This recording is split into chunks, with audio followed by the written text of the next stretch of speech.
Hello everyone, my name is Arvind, legal intern in Lexis and Company for the month of June.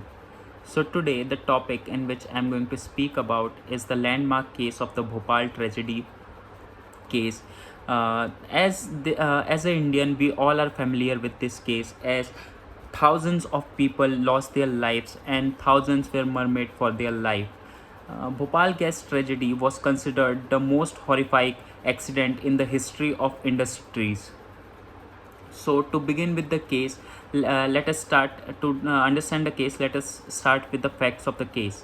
So in 1970s, the government of India was encouraging foreign investment in local industries, and for the same, Union Carbide Corporation, that is UCC, was asked to build a plant in Bhopal for the manufacture of Sibin, which is a pesticide used commonly in all over Asia.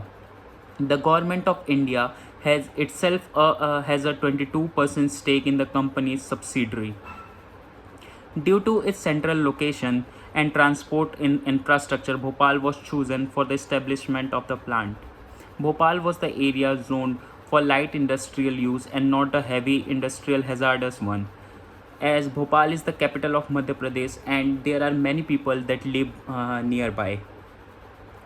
So the plant was initially approved for just formulation of pesticides, but due to increasing competition, it started manufacturing other products under the same roof, which involved more hazardous process.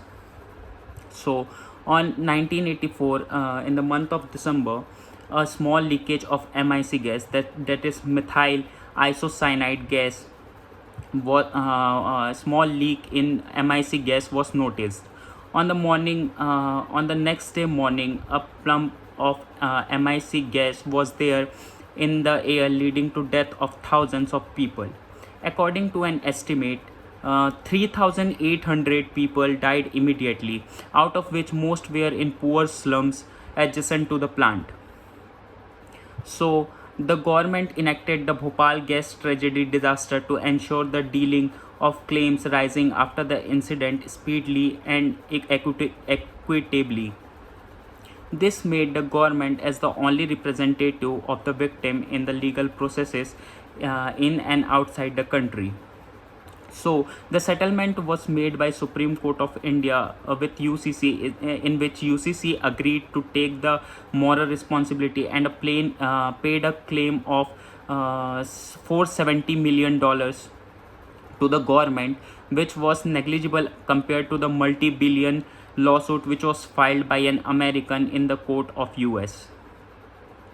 So after this settlement, the matter was placed initially entirely under Indian jurisdiction. The government was blamed for not having appropriate laws for the environmental safety and for settlement of claims through the establishment of liability.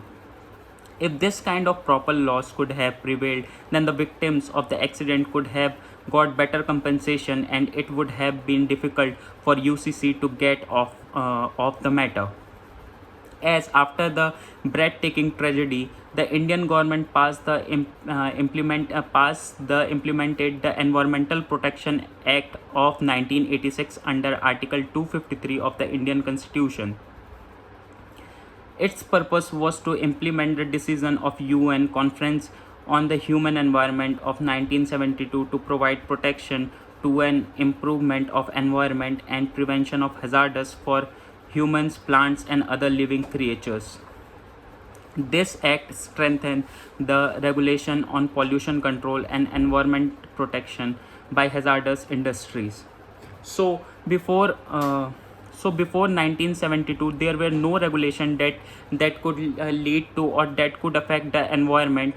The government was not taking into consideration that what impact could environmental disaster could play and how human can suffer from this. After this case, it was mandatory for the government to take in consideration the disastrous environment which were carried on. So the act provides the center with a lot of power to take all necessary actions required for the protection of environment. It enables the executive wing to issue notifications and orders which becomes guidelines for the administrative agencies. Basically, it provided the center with the power to make rules for environmental protection. The Act has 7 schedules, specially laying down the rules for emission or discharge of pollutants from the industries, prescribing emissions of smoke, etc. from vehicle, provides a list of authorities to be approached in case of any discharge outside the prescribed level and standard. So this act and regulation was mandatory, as we as a people of India can't lose our life just for the purpose of industrial basis. So taking consideration the environment factor is much more important. Thank you.